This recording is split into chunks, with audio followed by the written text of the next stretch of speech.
नक्की तक्रार दाखल झालेली आहे, कायदेशीर फॅक्ट्स काय आहेत या संपूर्ण प्रकरणात? आता ही जी तक्रार आहे तर जे विक्टीम आहेत त्याच्यातले फिर्यादी आहेत त्यांनी जे माजी खासदार आहेत मुंबईचे सिंधुदुर्गातून जे आलेले त्यांचा मुलगा अजय त्यांच्याकडून एक स्थळ आलेलं लग्नासाठी, तर त्याप्रमाणे स्थळ येऊन लग्नाची बोलणी होऊन त्यांचं अरेंज मॅरेज झालं. अरेंज मॅरेज झाल्यावर काही वर्षातच त्यांना ते त्रास द्यायला लागले आणि त्रास दिल्यानंतर त्यांनी मूल होण्यासाठी वेगवेगळ्या बाबांकडे घेऊन गेले.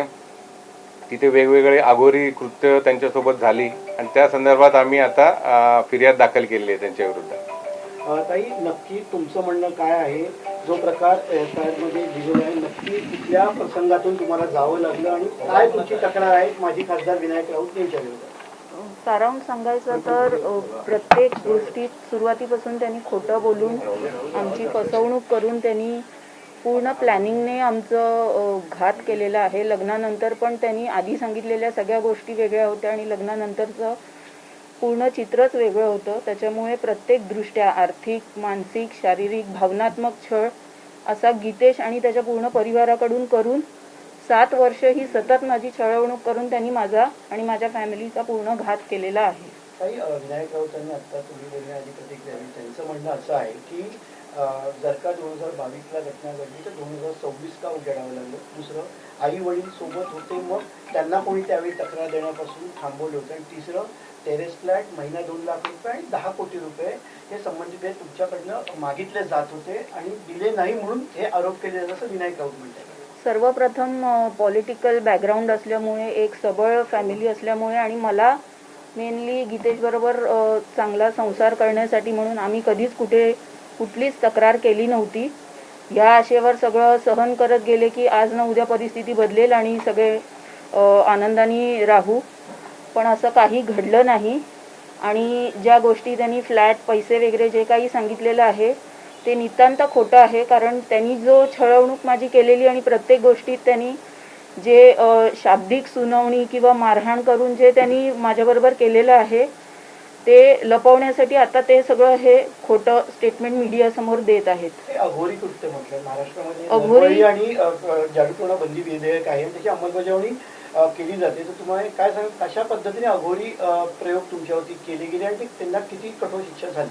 अघोरी कृत्य ॲज इन 2018 मध्ये, म्हणजे डिसेंबर 2017ला लग्न झाल्यापासून सप्टेंबर 2018 पर्यंत आमच्यात काहीही शारीरिक संबंध आले नव्हते.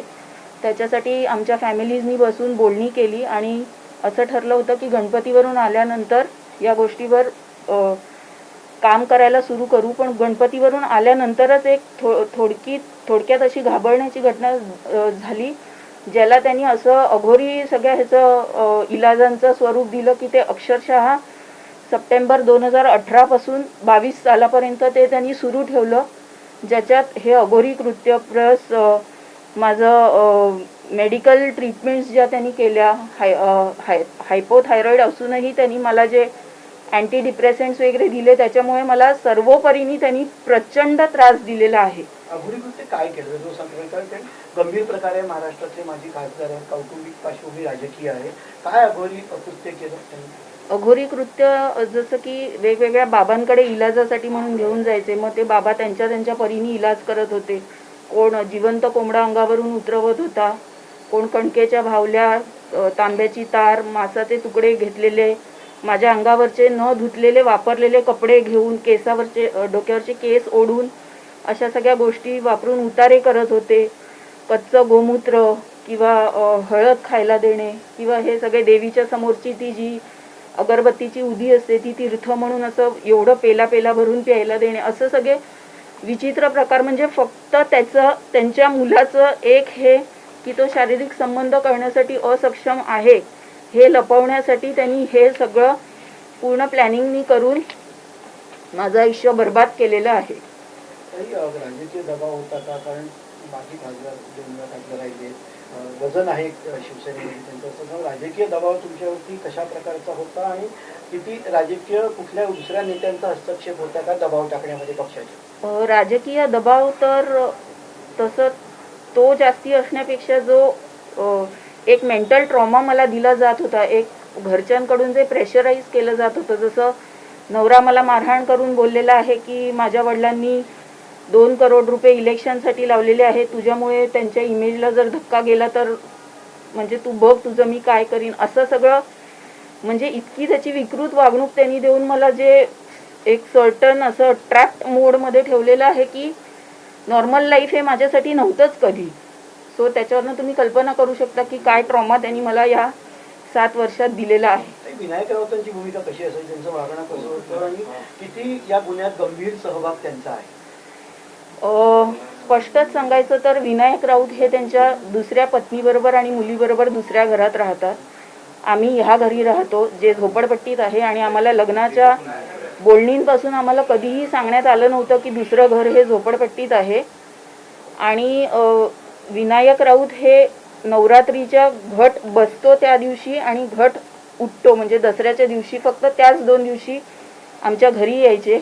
इतर वेळीस ते कधीही आमच्या घरी आले नाहीत. आणि ते फोनवरनं मला अमुक गोष्ट कर, तू ही जबाबदारी घ्यायला पाहिजे, तू ती जबाबदारी घ्यायला पाहिजे, पण त्यांनी त्यांच्या मुलाला त्यांच्या बायकोला कुठलीही गोष्ट समजावून सांगितली नाही आणि ते फोरफ्रंटवर कधी आले नाही, ज्याच्यामुळे यांचा दोघांचा अजून राग आणि ते सगळं फ्रस्ट्रेशन आपण बोलू शकतो ते त्यांनी माझ्यावर अजून व्यक्त केलं. एक कुटुंब प्रमुख म्हणून जसं माझ्या सासऱ्यांनी हे सगळं सांगायला पाहिजे होतं त्या दोघांना, ते त्यांनी कधीही केलेलं नाही. अघोरी कृत्यात किती सहभाग होता विनायक राऊत? हे स्वतः जेव्हा तुम्हाला वेगवेगळे उतारे काढायचे किंवा बाबांकडे घेऊन गेले तेव्हा विनायक राऊत हे स्वतः तिथे उपस्थित होते किंवा असायचे? एका ठिकाणी होते, पण हे जे अघोरी जिथे जिथे आम्ही गेलेलो आहोत ते सगळे कोकण पट्ट्यातले आहेत आणि मूळतः ते सिंधुदुर्ग पट्ट्यातले आहेत. आणि त्यांनी जिथे जिथे सांगितलेलं आहे तिथे तिथे आम्ही सगळीकडे हे इलाज केलेले आहेत. म्हणजे अजूनही विनायक राऊत म्हणतात पैसे पाहिजे होते, टेरेस फ्लॅट पाहिजे होता, दर महिन्याला 2 लाख पाहिजे होते, दर महिना 5 लाख गाडी आणि 12 कोटींची तुम्ही मागणी केली होती आणि ते नाही केलं म्हणून तुम्ही आरोप करताय. एवढे वर्ष म्हणून गप्पा बसला होता तुम्ही असं? अच्छा, तर मला असं वाटतं की त्यांनी आणि सगळ्यांनी ज्यांनी मला जवळून पाहिलेलं आहे त्यांनी हा विचार करावा की मी 7 वर्ष तिथे होते, माझ्याकडे बरेच मौके होते जिथे मी त्यांच्याकडनं पैसे उकळू शकत होते किंवा काही त्यांच्या गोष्टींवर माझा हक्क दाखवू शकत होते, पण मी त्याच्यात कधीही नव्हते. आणि माझ्या सिंपल अपेक्षा होत्या माझ्या नवऱ्याबरोबर माझा सुखी संसार आणि माझ्या घरच्यांबरोबर आनंदाने नांदणं. ते त्यांनी न देता इतर गोष्टीत मला भरीस पाडून मला वेगवेगळ्या तऱ्हेने छळून माझं अपमानित असं घाणेरडं आयुष्य त्यांनी माझं केलं. कायदेशीररित्या काय तरतुदी आहेत, कशा पद्धतीची कारवाई कायदेशीरदृष्ट्या यांच्यावरती होणं अपेक्षित आहे, कुठल्या कलमांतर्गत त्यांच्यावरती कारवाई, किती गंभीर स्वरूपाची कारवाई असू शकते? आता याच्यामध्ये फसवणुकीचा 498 जो जुना 498 म्हणजे नवीन जो 85 आहे तो दाखल केला आहे आम्ही. 318 सेक्शन जे आहे फसवणुकीचं ते दाखल आहे. प्लस महाराष्ट्र नरबळी जो आहे सेक्शन ब्लॅक मॅजिक ऍक्ट, तर तो त्याच्याप्रमाणे आम्ही सेक्शन 3(2) आणि 3(3) हा सेक्शन आहे. नॉन बेलेबल सेक्शन आहे. त्याच्याप्रमाणे सध्या कळतंय आम्हाला की एकाला अटक पण झालेली आहे याच्यामध्ये. आम्ही पोलिसांकडे मागणी करतो की त्यांना लवकरात लवकर अटक व्हावं. दुसरं आपण जसं सांगितलं की ते काहीतरी बाईट देत आहेत की एवढे 3 वर्ष काय केलं, ह्याचा मोडस ऑपरंडी जो आहे, मुलाची त्यांची क्षमता जी आहे ते त्यांना पहिल्यापासून माहीत होतं, म्हणून ते एका स्थळाकडे गेले जिथे लोअर मिडल क्लास फॅमिली आहे, बिचारी मराठी साधी माणसं आहेत ती, कुठे त्यांना पॉलिटिकल काही संबंध नाही त्यांचा, फायनान्शियली पण कॅपॅसिटी नाही, अशी त्यांनी बरोबर चूज केली. त्यांनी ती मागणी घातली आणि सर्व खोटं त्यांनी सुरुवातीपासून सर्व गोष्टी सांगितल्या. तशीच आमची FIR फसवणूक केली आणि त्यांनी असं बघितलं की ते जाऊन पुढे जाऊन काही करणार नाहीत आणि त्याच्याप्रमाणे त्यांनी वेळोवेळी अघोरी कृत्य जबरदस्ती त्या बाबांकडे घेऊन गेले. एका इन्सिडेंटमध्ये त्यांनी फ्लॅटवर पण एका बाबाला बोलवलं, जो इकडचा मुंबईचाच आहे, कुठला कुर्ल्याचा आहे. अशा प्रकारे त्यांनी वेगवेगळ्या कृत्या केल्या जेणेकरून ह्यांच्यावर मानसिक दबाव येईल आणि स्वतःमध्येच काहीतरी कमी आहे. हे एक सायकोलॉजिकल याला हे म्हणतात की एखाद्या माणसाला किंवा एका व्यक्तीला तुमच्यामध्येच कमी आहे, तुमच्यामध्ये कमी, मग तो दुसऱ्याला प्रश्नच विचारत नाही. असं करून सर्व जे भांडं यांचं लपवायचं होतं तसा प्रयत्न केला गेला आणि त्याच्यानंतर एवढे दिवस सुद्धा ही शांत राहिली. कारण का ते एवढे पॉवरफुल आहेत तिथे MP आणि आता त्यांचा जो हजबंड आहे तो आता नगरसेवक आहे, मोठ्या पक्षासाठी ते काम करतात, त्याच्यामुळे त्यांना कुठे आवाज भेटला नाही. ते जेव्हा माझ्याकडे आले एका सोर्समुळे तेव्हा मी त्यांना सांगितलं की काही घाबरायचं कारण नाही, कोणी असलं तर न्यायाच्या पुढे कोणी मोठं नाहीये. त्याच्यामुळे आपल्याला जे आहे त्याच्यानंतर आपण FIR केली. पोलिसांनी चांगल्या प्रकारे त्याच्यात सपोर्ट केला. जे DCP साहेब आहेत प्रशांत कदम साहेबांनी पण आम्हाला आश्वासन दिले की यांच्यावर कारवाई करतील म्हणून. त्याप्रमाणे आता आज रोजी एक अटक पण झाली एका बाबाला, तर ते आज हजर करणार आहेत. आरोपी क्रमांक 2 FIR मध्ये विनायक राऊत आहे. हो, त्यांना अटक करावी त्वरित अशी तुमची मागणी आहे का? 100%. आणि असे जर लोकनेते असतील ज्याचं म्हणजे लिडरशिप मधनं काय, आत्ताच खराचं प्रकरण जेवढं मोठं आलं त्यात पॉलिटिशियनची काही नावं सुद्धा आलेली आहेत समोर. मागणीचं का तुमची अटक झाली पाहिजे का? आमची विनायक अटक झाली पाहिजे. याच्यामध्ये हे अटकेचंच आहे. अटक झाल्याशिवाय हा जो पुढचा तपास आहे याच्यामध्ये सबळ कारण आहेत अटक होण्यासाठी त्यांना. कोण आहे?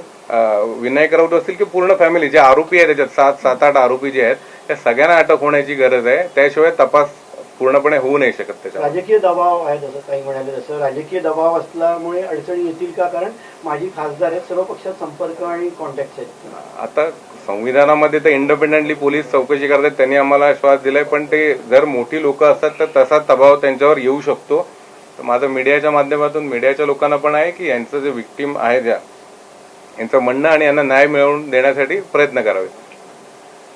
सर, या संपूर्ण FIR मध्ये जे काही कलम याच्यामध्ये लावण्यात आलेले आहेत हे जामीनपात्र आहेत का? हे अजामीनपात्र आहेत, नॉन बेलेबल ऑफेन्स आहेत. आता जे नवीन सेक्शन आहे 35(3) जे आहे म्हणतात की 7 वर्षाच्या आत असेल तर शक्यतो नोटीस द्यावी, अटक करू नये. त्याच्यामध्ये म्हणजे अटक करू नये, पण त्याला बंदी नाही आहे अटक करण्यासाठी.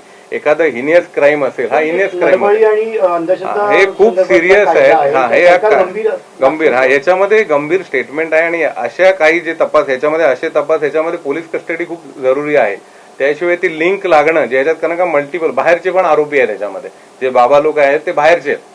तर ह्यांना अटक करून लवकरात लवकर एकमेकांशी हे करून इन्व्हेस्टिगेशन होण्यास मदत होईल. काही राजकीय आणखी चेहरे याच्यात असण्याची शक्यता तुम्हाला नाही, कारण का हे जे आहे फॅमिली मॅटर आहे, ह्याच्यामुळे बाहेरचे राजकीय केलेल्या गोष्टी लपवण्यासाठी इतर काही राजकीय नेत्यांची मदत घेणं किंवा इनडायरेक्ट इन्व्हॉल्वमेंट त्याच्यामध्ये असेल असं तुम्हाला वाटतं? कारण शेवटी माझी खासदार राहिलेली आहे. आता हे जसं ओपन झालंय आता त्याच्यानंतर काय होऊ शकतं ते मी सांगू नाही शकत आता, कुठून प्रयत्न होतील काय होतील ते. पण आमचा प्रयत्न राहील जो आम्हाला हक्क दिलाय संविधान न्याय मिळवण्याचा, आणि तो आम्ही प्रयत्न करत राहू. एक प्रश्न याच्यामध्ये असा पुढे येतोय की या म्हणजे प्रामुख्याने सिंधुदुर्गातल्या आणि मुंबईमध्ये राहिला तर गुन्हा हा ठाण्यामध्ये का नोंद करण्यात आला त्याचं कारण? हा, फिर्यादी जो असतो, फिर्यादी आहे 498च्या कन्सेप्टमध्ये क्लिअर आहे की जिथे फिर्यादी असते तिथे ते त्यांना FIR दाखल करण्याचं ज्युरिडिक्शन आहे. कारण का जो हा कंटिन्युअस प्रोसेस आहे, हा जो ट्रॉमा आहे तिला मेंटल क्रुएल्टी झाले, कंटिन्युअस प्रोसेस आहे, ही अजूनपर्यंत त्याच्यावर आहे. त्याच्यामुळे हे जे ज्युरिडिक्शन आहे ठाणे, तिथे ते कायदेशीर ते ज्युरिडिक्शन आहे FIR रजिस्टर करायला. हिंदी में जानना चाहते हैं कि इतनी तकलीफ हुई 7-8 साल के बाद आपने हिम्मत दिखाई, क्या कुछ आपके साथ हुआ? अगर थोड़ी इसमें आप बता पाए, क्योंकि बहुत प्रेशर था, आप बता रहे, पॉलिटिकल इन्फ्लुएंस था आपके साथ, क्या मतलब एक शॉर्ट में अगर आप बताना चाहें, मतलब जो कंप्लेन लिखी है FIR में तब्दील की गई, गंभीर आरोप आप लगा रहे हैं एक पूर्व सांसद पर। जैसे मैंने पहले भी बताया, ये पूरी प्लानिंग के साथ उन्होंने किया है. सिर्फ इसमें मेरा हस्बैंड नहीं है, उसके पेरेंट्स और ओवरऑल उसके फैमिली मेंबर्स सब उसके सपोर्ट में है, जिन्होंने ये सब मिलके हमारे साथ किया है. और मेजर एलिगेशंस अगर उन पे बोलने हैं तो first thing is he is incapable of establishing sexual relations, due to which just to hide this he has done like what sir said, he's done extreme cruel behavior. Not only him, his family members, specifically his mother after him, she has done very dirty heinous behavior with me. Third major thing, I was working for Procter and Gamble before getting married, but I was convinced by Geetesh that political background है, फिर travel करते हैं, you can't manage everything, and he forced me in a very soft tone to quit my job, and that was his planning to make me disabled financially. After that he used to give me specific amount which was my last drawn salary with PNG since 2018 till date, जब तक मैं वहाँ थी 2023 तक he was giving me the same amount. 7 years अगर कोई इंसान किसी भी कंपनी में काम करता है, he will get at least 100 rupees increment every year, and I had no freedom to spend that amount as well. मुझे कहीं भी जाना परमिटेड नहीं था. Everywhere I am suppose to go with some और अदर फैमिली मेम्बर और person he has selected me to go with. या फिर अगर मुझे मेरी फैमिली से बात करना है, I should speak only on speakers. मुझे इतना भी लिबर्टी नहीं था कि during my menstrual cycle he used to check, he used to enter the washroom and check if I am lying or this is a true thing. क्योंकि उनके यहाँ menses related भी बहुत पुराने प्रैक्टिसेस फॉलो होते हैं. एंड हर चीज़ में, जैसे कपड़े क्या पहनना है, खाना क्या खाना है, बहुत चीज़ों में I can say in everything उन्होंने मुझे बहुत तंग किया है, बॉडी शेमिंग किया है. उसके बाद ये जो अघोरी जो कुछ भी है उसके बारे में भी सिर्फ उनके लड़के का ये छिपाने के लिए उन्होंने मुझे इतना ट्रॉमेटाइज किया कि I used to be like a drug addict की पूरा दिन पूरी रात में सिर्फ वो नशे में रहती थी. फिर एंटी डिप्रेसेंट स्टार्ट किया था, उससे भी वही हो रहा था. आई वॉज गेनिंग वेट हर चीज़ में. मतलब मैं I was just a puppet in their hand. जो वो बोलेंगे मैंने वो ही करना है. I was not allowed to visit my parents, my friends, my relatives, nothing. I was supposed to spend the amounts only where they wanted. And उसकी mummy जैसे एक बड़ी देवी की मिसाल थी. If she can do anything, I should do each and everything what she is doing. तो हर एक चीज़ में मतलब we are in this world now. यहाँ पे तुम किसी इंसान को कैदी के जैसे नहीं कर सकते, बट ये उसने और उसके पूरे फैमिली ने मेरे साथ किया है. दूसरा एक मेजर चीज़ जो मुझे हाईलाइट करना है is about test tube baby. उन्होंने 2020 में जब हम लोग न्यूजीलैंड गए थे, उन्होंने फर्स्ट टाइम वहाँ मेरे साथ ये टॉपिक डिस्कस किया, जिस पे मेरा उसको ये कहना था कि if you are fit and fine in all terms तो why are you opting for test tube baby. और अगर ऐसा ही है तो you go and you tell your family and my family, but I am not agreeing with this. But उसके बाद उन्होंने वो इतना पूरी प्लानिंग से किया कि there was a time where my father in law said कि उनमें कोई सेक्सुअल रिलेशन नहीं आया क्योंकि तभी वैसा क्लाइमेट नहीं हुआ था. So let them go for a test tube baby now, they will work on sexual relations later. जो इंसान आज 30s में सेक्सुअल रिलेशन नहीं कर रहा है, so how is that person going to do that same sexual relations after 40, 45, maybe 50. तो just इंसान की एक गलती छुपाने के लिए उसने किसी की लाइफ को इतनी गंदी लेवल तक नीचे गिरा के उन्होंने तंग किया है. एक प्रकार से सांसद है पूर्व जो कानून बनाते हैं, वो खुद इस तरीके से अगर ब्लैक मैजिक एक्ट में बिलीव करते, आपको सब्जेक्ट करते, तो कितना ट्रॉमा रहा उस समय. जैसे बताया, सर भी बता रहे कि आपको कहाँ कहाँ लेके जाया गया, और क्या वो साथ में आते थे, क्या कभी रोका या कभी कोई सवाल खड़े किए? नहीं, रोका तो बिल्कुल नहीं. के तौर पर हम उनसे आशा रखते हैं कि लॉ बनाए, ये सब चीजों को हटाए, लेकिन आप उन्हीं के घर में इस तरीके से हो रहा था आपके साथ, क्या कहेंगे? See, I will speak specifically about these people's faces because मैंने इनके साथ closely deal किया है for 7 long years. कि इनके public images जो है वो completely different है, and inside the house they are completely different people. अगर बाहर जाके मैं किसी को बोलूँ कि बाबा गीतेश राउत ऐसा ऐसा करता है, ऐसे बात करता है, no one will believe. But आप अगर घर में आओगे 1-on-1 मेरे साथ या उसकी मम्मी के साथ, वो इतनी गंदी लैंग्वेज में बात करता है, मम्मी को इतनी गंदी गालियाँ देता है, मुझे गंदी गालियाँ देता है, एंड नो एटिकेट. इंसान जैसे बिहेव करता है वैसा कुछ भी नहीं है उसमें. But publicly if you go to see कि ऐसा बंदा मिलेगा ही नहीं ढूंढ के, ऐसा उसका इमेज है, which is I can say विद द एंटायर फैमिली. वो खुद भी नगर सेवक है, राइट? वो तो अब भी 2026 में. बट उसने हेड ऑफ द फैमिली है विनायक राउत, खुद पूर्व सांसद रह चुके, इतने बड़ी पार्टी में सीनियर लीडर है, उनके द्वारा कभी आपको मतलब इन चीजों से रोका गया या कभी कुछ ऑब्जेक्शन लिया गया कि वो भी साथ में ही थे पूरे, जो पूरा आपने बताया 7 साल में जो तकलीफ हुई? देखिए, ऑब्जेक्शन उन्होंने इन चीज़ों के लिए नहीं किया, अघोरी जो कुछ हुआ उसके लिए नहीं किया. ऑब्जेक्शन, हाँ, समर्थन ही था. और मेन उनका प्लस पॉइंट क्या था, he was not staying with us, he was staying with his second wife. So 24/7 I had to deal with Gitesh and his mother. So others have किसी को भी 100% पिक्चर नहीं पता ये कैसे है। एंड सेकेंड थिंग इज, उन्होंने कैसे किया, हर चीज में मुझे फोर फ्रंट पे रख के, मेरे कंधे पे बंदूक रख के एवरीवन ट्राइड शूटिंग। तो गीतेश के सामने, उसकी मम्मी के सामने मैं बुरी बनी, झगड़े मेरे साथ वो लोग करते थे, मारपीट मेरे साथ हुई है, उनके साथ कुछ नहीं हुआ। एंड हुआ भी है तो उनका सोल्यूशन ऐसे होता था कि मैं सांसद हूँ तो मुझे क्या बताएगी, या फिर कुछ तकलीफ है तो तू किचन में जाके बैठा कर, किचन में कुछ काम कर। अरे जब भी लड़की पूरा पूरा दिन नशेड़ी के जैसे वो मेडिसिन लेके बेडरूम में पड़ी है, जिसको दिन कब हो रहा है रात कब हो रही है वो नहीं पता चल रहा है, is she suppose to go and cook for the family? तो ऐसे नहीं है कि किसी को पता नहीं था, छोटे से बूढ़े तक सबको घर में सब बात पता है, but everyone has conveniently close their eyes end enjoyed the situation. और सबने अपने अपने तरीके से मुझे सिर्फ उस घर में तंग ही किया है, right from Mumbai till native. आपकी जिस तरीके से अभी उन्होंने प्रेस कॉन्फ्रेंस ली, अपनी सफाई दे रहे, आप पर आरोप लगा रहे कि आपने पैसे के लिए ये सब किया, उन्होंने नहीं दिया इसके लिए आरोप लग रहे, और 3 साल का डिले क्यों किया? अगर आपको करना ही था तो 22 में क्यों नहीं कंप्लेन?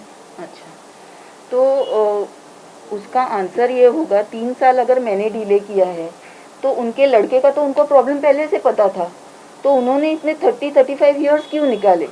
उन्होंने, उनके लड़के का आज साइंस इतना आगे बढ़ चुका है and by God's grace they are financially very strong, तो ये तो बहुत इजीली सॉल्व हो सकता था प्रॉब्लम, बट वो उन्होंने नहीं किया। और किसी इनोसेंट को अपने घर में लाके उसको खुद के लड़के की गलती छुपाने के लिए इतना गंदा ट्रीट करके, आई don't know what they are gaining in life.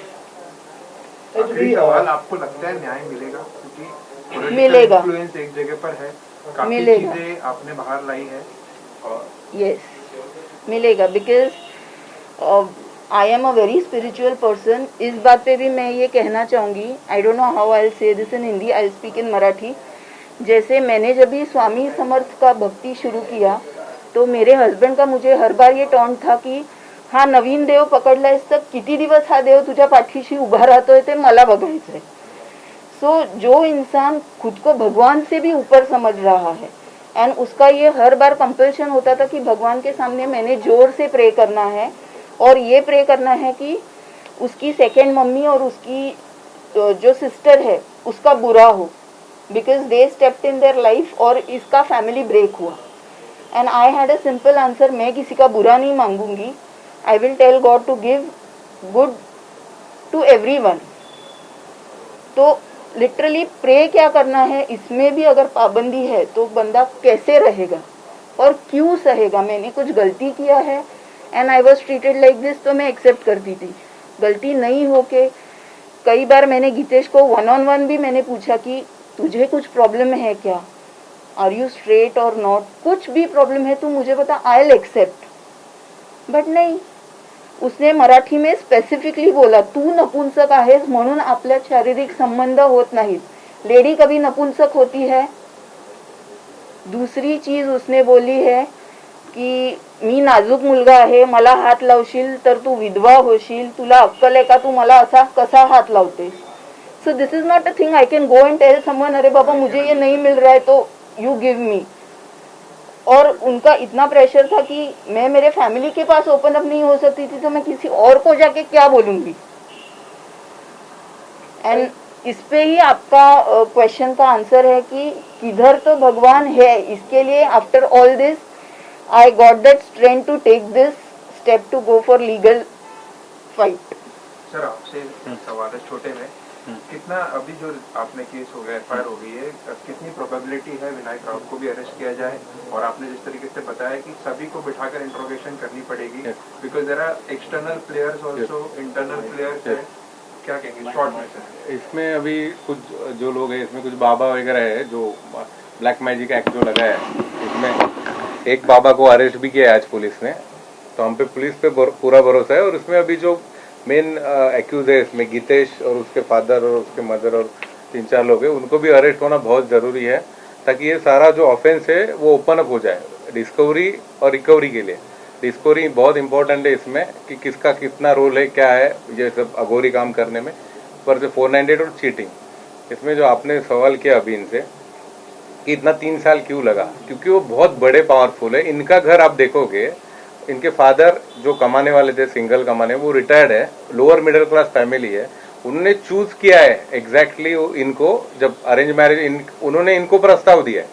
जो स्टैंडिंग एमपी थे, मतलब आप देखोगे पॉलिटिकल, कोई भी पॉलिटिकल या नॉर्मल लाइफ में हम लोग जो देखते हैं फाइनेंशियली सेम लेवल पे देखते हैं। शादी जब अरेंज होती है तो वो देखा जाता है, थोड़ा बहुत ऊपर नीचे चलता है, एकदम लव मैरिज में खाली ऊपर नीचे होता है, वैसा नहीं। इन्होंने मतलब वो यहाँ पे और ये यहाँ पे, तो उन्होंने ऐसे लोगों को चूज किया ताकि वो कुछ आगे जाके कुछ कार्रवाई ना करे, ना कुछ बोले, जो भी करे खाली दिखाने के लिए। मैरिज ये खाली दिखाने के लिए उनको करना था और वैसे किया, और इस तरीके से ये सारी घटनाएं इनके साथ हुई है। तो ये 3 साल ऐसा इजी नहीं है कि एमपी के ऊपर कोई केस करना, उसके लिए स्ट्रेन चाहिए, उनको लीगल बैटल के लिए एक्सपेंसेस होते हैं। और वो भी अभी ऐसा माहौल है आज के तारीख में कि किसी जुडिशियल सिस्टम पे भी भरोसा नहीं लोगों को, आजकल मीडिया और ये देखते। तो उसके बाद में वो स्ट्रेन सब इकट्ठा करके उनके साथ फाइट लेना, इसमें टाइम जाता है। और उन्होंने सिर्फ स्ट्रेंथ इकट्ठा करके फिर मेरे पास आए, तो मैंने बताया उनको कि हम इस तरीके से जाते हैं। तो हमने ये एफआईआर किया और एफआईआर रजिस्टर भी हुआ डायरेक्ट प्राइमा फेसी देख के।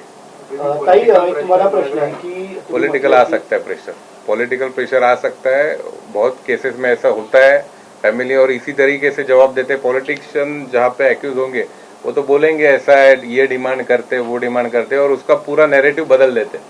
पर ये कोई मीडिया ट्रायल नहीं है, हम लोग यहाँ पे कोर्ट में लड़ेंगे ये केस, लीगल बैटल है, पुलिस हमारे साथ है, गवर्नमेंट भी हमारे साथ रहेगी क्योंकि विक्टिम है। और मुझे लगता है अभी जो सिचुएशन है, सब बाबा और ये अघोरी, और अगर लीडर ऐसे वो दिखा रहे, घर में ऐसे कर रहे, अलग अलग जगह पे बाबा को बुला के, और जो है नहीं सिचुएशन, मेडिकली कुछ है नहीं, फिर भी जानबूझ के उनको टॉर्चर करने के लिए, तो फिर बाकी बहुत मतलब कुछ भी हो सकता है महाराष्ट्र में।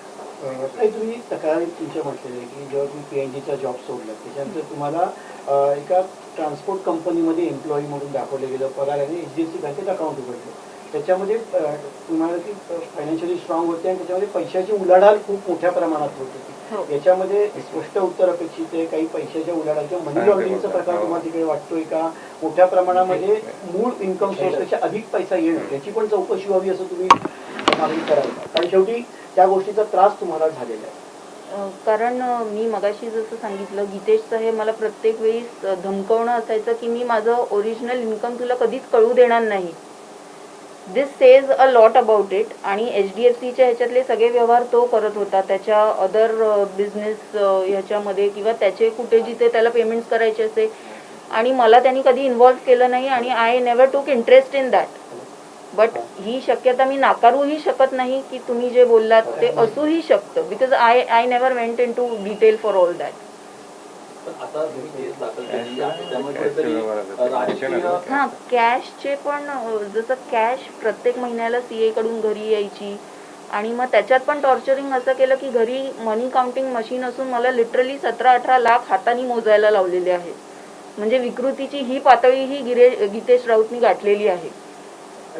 मनी लॉन्ड्रिंगचा टेक्निकली तुम्हाला मनी लॉन्ड्रिंगचे सुद्धा त्याच्यामध्ये येस काही फॅक्ट्स आले जेव्हा हे आपण एफआयआर मध्ये त्यावेळेला घेतलं नाही, पण काही कारण का त्याच्यात हे त्यांनी स्वतः बघितलेलं आहे. ते एक भरपूर सारे कॅश यायचे त्यांच्या घरात, काही फ्लॅट्स आहेत जे रेकॉर्डवर नाही आहेत, म्हणजे ते लपवले गेलेत, असे काही आहेत. ते एव्हिडन्सच्या नंतर आपण त्याच्यावर एन्फोर्समेंट डायरेक्टरेटकडे आम्ही ह्या एफआयआरच्या बेसवर अर्ज करणार आहोत.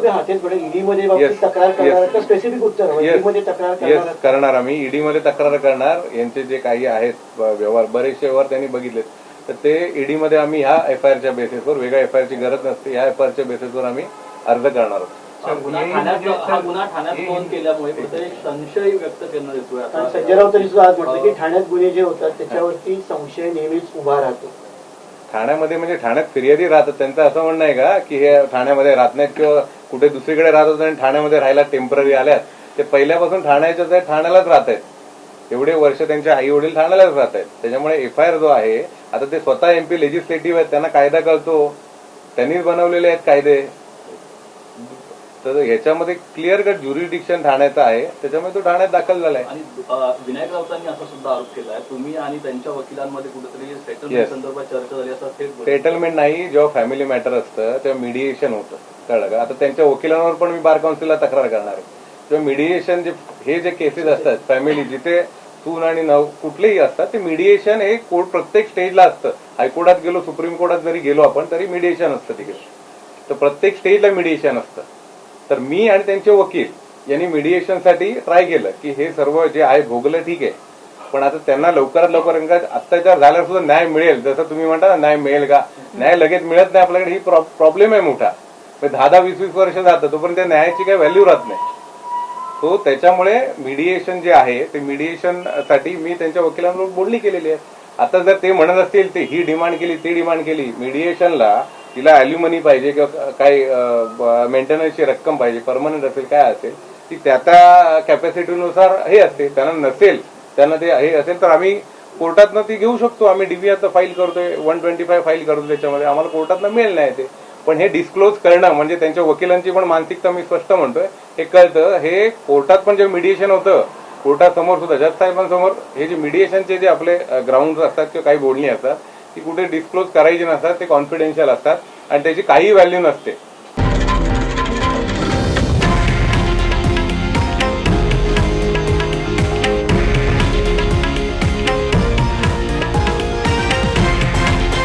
हे आहे देशातील नंबर 1 न्यूज नेटवर्क आणि आपण पाहत आहात TV9 मराठी, एकमेव.